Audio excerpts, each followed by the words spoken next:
Chers amis, bonjour. Nous sommes le mercredi 4 janvier 2022. Il est 9h30. Quelques news de l'Arménie, de l'Artsakh et de la diaspora arménienne. Tout d'abord, l'Artsakh. Regardez la carte derrière moi qui a été publiée au début des années, au début des années 2000 par les éditions Navasart. Navasart à Los Angeles avec Armen Donoyan qui était un écrivain et journaliste connu, originaire d'Ulfa qui s'était installé aux États-Unis. Voilà, donc les éditions Navasat avaient publié cette carte que dans la région de Valence, ici en France, j'ai diffusé donc en des dizaines et des dizaines d'exemplaires. Cette carte montre l'Artsakh, donc le Haut-Karabakh, avec 1700 monuments arméniens, donc sur les cinq régions du Haut-Karabakh, vous le voyez, donc voilà, 1700 monuments arméniens et un seul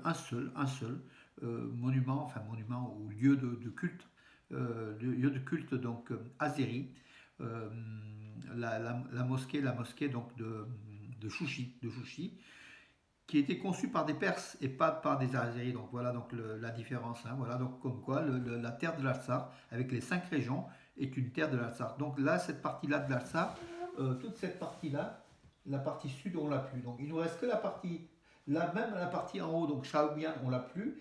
Il nous reste que cette partie-là centrale, à peu près 40% du territoire de l'Artsakh, voilà, et que Aliyev ne vienne pas dire que l'Artsakh, le Haut-Karabakh, est azéri. Il est à 100% arménien depuis la nuit des temps.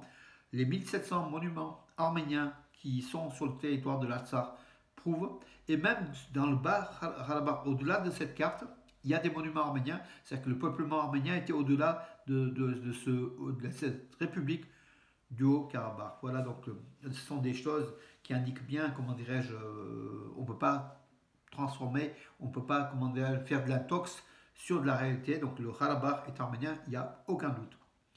Donc petite bonne nouvelle ce matin, donc deux malades gravement atteints dans des hôpitaux de Stepanakert ont été évacués vers l'Arménie par la Croix-Rouge internationale. Voilà une bonne nouvelle. Mais en tout cas, depuis 24 jours, 25 jours, le Karabakh est toujours, donc l'Artsakh est bloqué, donc un blocus total.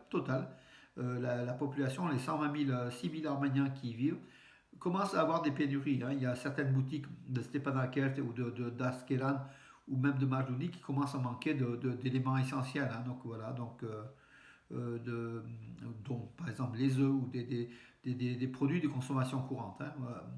Donc ça commence à peser, quand même, malgré tout, cette population quand même va lutter jusqu'au bout pour son indépendance, justement pour gagner la vérité au nom de la vérité, puisqu'en fait l'Artsakh est agressé sur son propre territoire, est entouré donc d'ennemis azéris, tout simplement, Aliyev veut la fin de l'Artsakh, veut azériser l'Artsakh et mettre dehors la population arménienne, avec bien sûr donc la menace de la famine, la menace je pense, de ce blocus, et aussi d'autres menaces, hein, des pressions telles que des coups de fil sur les réseaux sociaux en disant il y a 50 autocars qui vont arriver, qui vont déménager les Arméniens de l'Artsakh vers l'Arménie, voilà, donc pour que la population quitte le territoire, donc des menaces de ce type-là.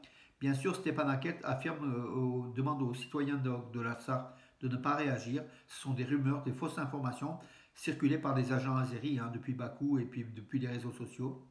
À faire attention et n'écouter que la voix officielle de Stepanakert. Et ceux qui m'écoutent, et je sais qu'en Alsace, il y a quelques-uns de nos amis qui nous écoutent, donc soyez vigilants et puis diffusez l'information, n'écoutez que des informations officielles de sources originaires de Stepanakert, du ministère de l'Intérieur de Stepanakert, entre autres. Voilà. Alors le blocus, oui, Erevan est alarmé par l'aggravation de la situation humanitaire au Karabakh. C'est le ministère des Affaires étrangères d'Arménie qui l'a déclaré. Entre-temps, bien sûr, rien ne bouge, hein, rien ne bouge du côté azéri, malgré les menaces internationales, mais dans les faits, il n'y a rien. Voilà. Euh, oui, les avions de ligne nationale d'Arménie, Flyarna, qui est en fait, on ne connaît pas trop parce qu'en fait, ils ont trois appareils ou quatre appareils. C'est la compagnie nationale d'Arménie à low cost qui est associée, donc 51% c'est l'Arménie, 49% c'est Air Arabia, ce sont des avions, des Airbus A320 ou A300, oui 320 surtout, Ils font quelques vols, quelques destinations, donc vers le Moyen-Orient, vers des villes de Russie. Et là, depuis le 23, non, à partir du 23 janvier, 21 janvier, pardon, ça sera Moscou. Mais Moscou, on desservait déjà un aéroport, mais c'est l'aéroport Tchernomovo qui va être Sheremetyevo, voilà, c'est compliqué. Sheremetyevo de Moscou, qui va être desservi par les avions de Flyarna. On verra, on entendra de plus en plus parler en 2023, cette année, de cette ligne aérienne Flyarna, qui vise bien sûr aussi l'Europe et même les États-Unis, donc plus tard. Voilà. C'est la compagnie nationale arménienne qui, a priori, est du low cost. Bon, il faut quand même se méfier du terme low cost. Souvent, le low cost coûte aussi cher que le tarif normal. Philatélie en Arménie, donc la Poste d'Arménie a émis donc une série pardon, de 3 timbres poste à combien 500 drachmes chacun, 10 000 exemplaires, qui représentent le palais du gouvernement, le bâtiment du gouvernement de la République d'Arménie, construit entre 1926 et 1939, là je suis en train de lire, le bâtiment de l'Assemblée nationale d'Arménie, construit en 1950, ça il faut le savoir, c'est dans les années soviétiques hein, toujours, et la résidence du président de la République d'Arménie qui a été construite en 1951. Voilà, ces termes furent imprimés en France chez Cartor. Voilà, diffusé une série de 3 timbres poste qui, sur les bâtiments officiels de l'Arménie. Une série à détenir pour les philatélistes. Alors l'Arménie qui a accueilli l'Eurovision Junior 2022 en décembre, le 11 décembre à Yerevan, qui a accueilli Zaz, Garou, 50 Cents, va-t-elle accueillir en 2023 Jennifer Lopez ou Shakira? Point d'interrogation. Mais en tout cas, les vedettes internationales aiment passer en Arménie. En fait, l'Arménie qui est devenue Yerevan, qui est devenue une ville internationale, avec justement un festival, avec des concerts de stars, de notoriété mondiale qui passent aussi en Arménie et qui s'y plaisent parce qu'à chaque fois, comme Garou, Zaz ou même 50 Cents, on dit qu'ils allaient revenir en Arménie. Ils ont découvert l'Arménie. Enfin, Zaz et Garou, ça faisait 2 fois, c'est la deuxième fois qu'ils allaient, hein, donc ils se rendaient en Arménie. Mais d'autres vedettes qui viennent en Arménie, qui découvrent l'Arménie, et qu'ils ignoraient presque, hein, donc voilà, et qui promettent de revenir parce qu'ils sont surpris par la beauté et puis la chaleur du peuple arménien, puis la beauté, puis la modernité hein, d'Yerevan. Ils sont souvent surpris.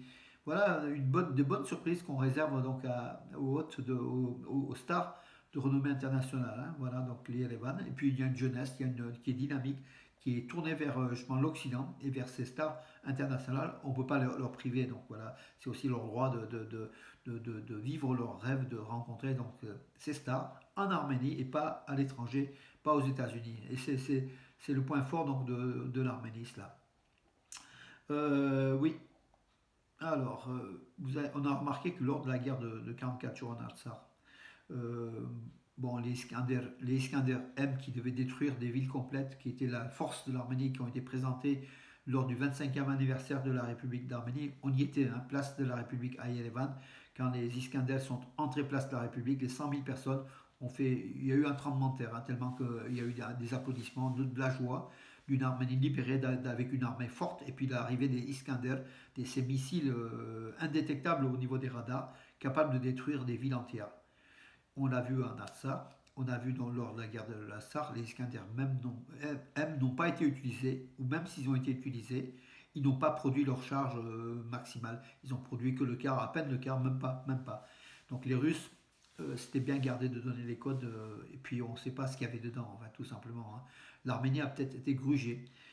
Et les 4 appareils, les Sukhoi Su-30SM acquis par l'Arménie, qui étaient les avions de chasse de dernier cri hein, de la Russie, multidirectionnels, enfin c'était le top du top.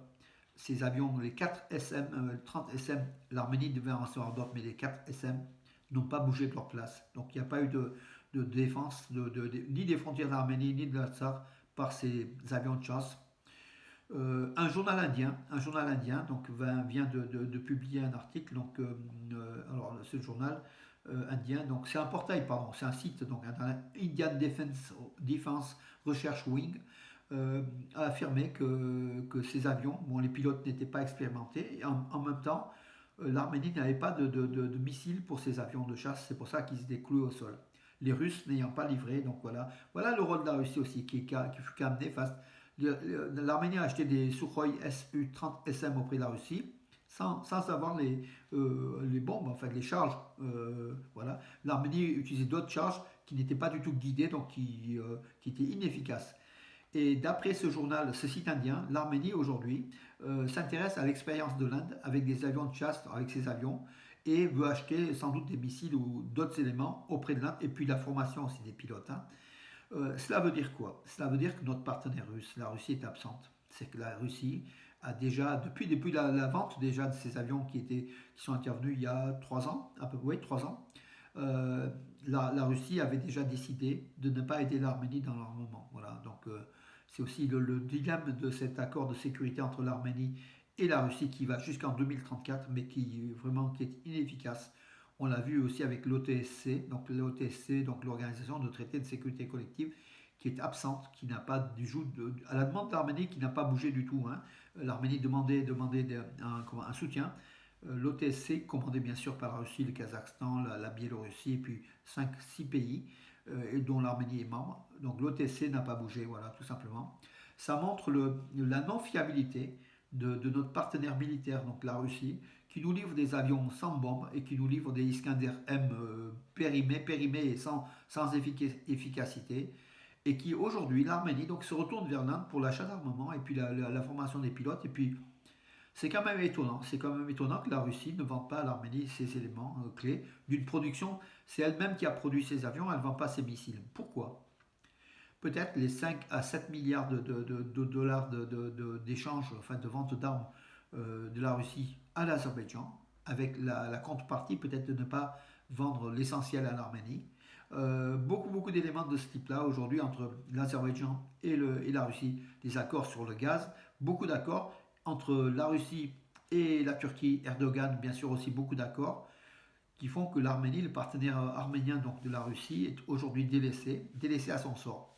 Et en cas d'attaque turco-azérie, j'espère que cette attaque ne se fasse pas, tout simplement parce qu'on n'a pas aujourd'hui les moyens de nous défendre correctement face à l'ennemi turco-azéri. Et la Russie, le partenaire russe, nous a déjà abandonnés, on le voit. Donc, et pourquoi l'Arménie se retourne vers l'Inde? Pourquoi l'Arménie se retourne vers la Chine? Ou pourquoi l'Arménie se retourne vers d'autres partenaires militaires? C'est quand même un grand point d'intégration qui nous font dire que, bon, déjà, Pachinian a affirmé, donc le jour de l'an, lors de son discours, que l'Arménie est délaissée et sans partenaire stratégique. Voilà, donc c'est important. Aujourd'hui, que reste-t-il? Donc l'Iran comme partenaire stratégique. L'Europe, il n'y a pas d'armement. Les États-Unis, c'est l'OTAN. Très compliqué, mes amis. Donc, en ce début d'année, on est encore une fois donc, dans l'inquiétude la plus complète au niveau de la défense, de la sécurité de l'Arménie, qui est essentielle en fait, hein. C'est la défense qui va faire le bonheur de l'Arménie, c'est la sécurité de l'Arménie qui va faire progresser l'Arménie dans son développement économique, social et tout le reste. Voilà. Et aujourd'hui, l'Arménie cherche encore un partenaire qui est aux abonnés absents. Donc, la Russie ne répond pas parce qu'elle a d'autres choses à faire en Ukraine, d'autres choses peut-être à faire aussi en Azerbaïdjan, en Turquie. L'Arménie est délaissée quelque part, mes amis. Donc aujourd'hui, plus que jamais, soutenons-la, mais comment soutenir? Pensons à elle, essayons de nouer des liens politiques, diplomatiques, essayons de faire comment intéresser déjà les médias à l'Arménie, au sort de l'Arménie et de l'Artsakh, pour que cette population n'ait pas l'impression d'être oubliée, au moins sa diaspora fonctionne. Voilà, mes amis, sa diaspora, les 10 millions d'Arméniens qui sont en dehors, 9 à 10 millions qui sont en dehors de l'Arménie, c'est vous, c'est moi, c'est nous tous. Nous devons agir chacun à son niveau, pour que l'Arménie et l'Artsakh ne soient pas victimes une nouvelle fois du pantouраnisme qui est à nos portes, qui profite d'un conflit, d'un grand conflit, pour essayer d'écraser le peuple arménien, d'arriver à son rêve pantouranien. Mes amis, faisons tout pour que ce rêve-là devienne un cauchemar, ne se fasse pas sur le dos de l'Arménie, sur le dos du Zankezur, le sud de l'Arménie, l'Artsakh. Voilà mes amis pour aujourd'hui. À demain, bonne journée.